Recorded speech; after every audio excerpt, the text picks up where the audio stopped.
grimoire. C'est mon truc d'histoire. Montrez-le bien à la caméra parce que regardez, revenez sur lui. Voilà, le grimoire. C'est toutes mes histoires, oui. Greg m'a dit, viens nous raconter des histoires que tu modifies pour nous faire rire. Oui. Oh, il a cru que j'étais Louis Sarkozy, peut-être, mais non. Allez. On y va? Vas-y. Allez. Quand on parle de rivalité, tiens, on pense à quoi? Au Real, à l'Atlético Madrid, au Milan avec l'Inter, à Mulhouse peut-être avec l'Emploi. Mais depuis une décennie, quand même, on pense aussi au PSG contre le Barça. Hein, ça tombe bien, ils jouent ce soir. La télé, c'est bien fait quand même. Ouais. PSG-Barcelone, c'est devenu une grande rivalité européenne et elle commence en 1995, quand la plupart autour de la table passaient le bac et Olivier partait à la retraite. C'est vrai. Et oui, à l'époque sortait Babe le cochon, je sais pas si vous vous souvenez. Et oui. À ne pas confondre avec Jeff Leport, ça c'est la biographie de Jeff Epstein. Le PSG, lui, joue son premier quart de finale en Ligue des Champions de son histoire face au Barça. D'un côté Paris, coaché par Luis Fernandez, de l'autre Barcelone, coaché par Johan Cruyff. Ouais, c'est pas la même chose.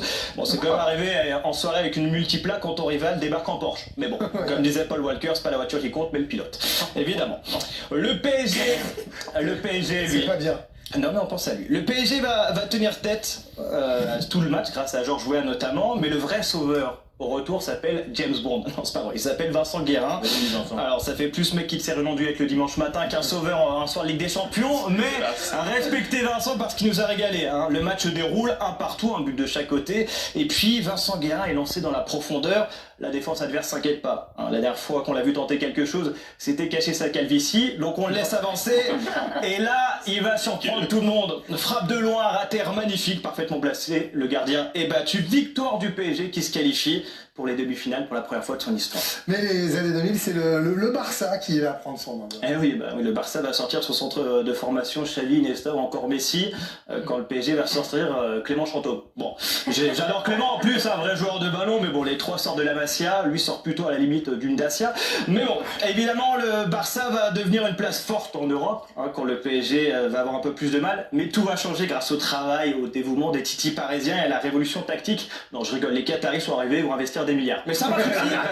Évidemment, 2013, le PSG et le Barça se retrouvent après presque 20 ans sans se croiser et les Parisiens débarquent avec Zlatan, Beckham, Thiago Silva.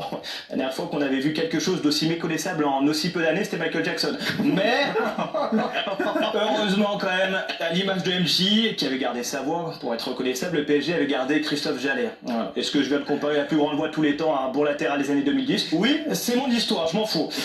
Malgré ce gros mercato, le Barça va l'emporter au retour grâce à Léo Messi. Et en 2015, même chanson, la vraie histoire de la rivalité, elle va s'écrire un soir de 2017. Tu vas nous parler de la remontada? Ah non, je comptais parler de l'album de Big Flo et Oli sorti en 2017. Bah oui, je vais parler de la remontada, Greg, enfin. En 2017, le mot remontada est né. Hein, il a permis à tous les mecs qui partaient à Lloret del Mar l'été d'avoir un mot de vocabulaire en plus. J'en faisais 3 à l'époque. En huitième de finale, le PSG met la piquette à l'aller, 4-0, c'est magnifique, rien à dire. Et derrière, la stat sort, on la connaît tous. Il y a moins de chances de voir le Barça revenir que Dupont de Ligonnès. Et pourtant, au match retour, à 12 contre 11, le Barça va l'emporter sur ça. Et je vous le dis, ce jour-là, j'ai embrassé la procuration. Je l'ai accueillie chez moi, elle est encore chez moi aujourd'hui. Pour le reste de ma vie, elle y sera. Elle m'a prouvé ce soir-là que parfois, il y avait encore plus beau que voir son club gagner, c'était voir un autre club perdre. Et oui, vous connaissez la suite de l'histoire. Derrière, le PSG va tout faire pour récupérer Neymar, qui avait pourtant participé au massacre, hein, le syndrome de Stockholm finalement.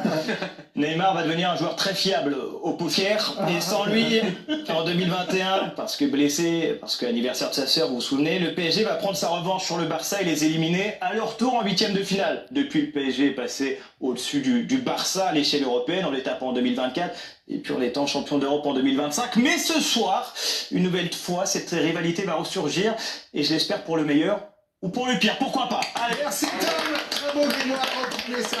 On a retraversé les époques pour prouver que c'est une grande rivalité.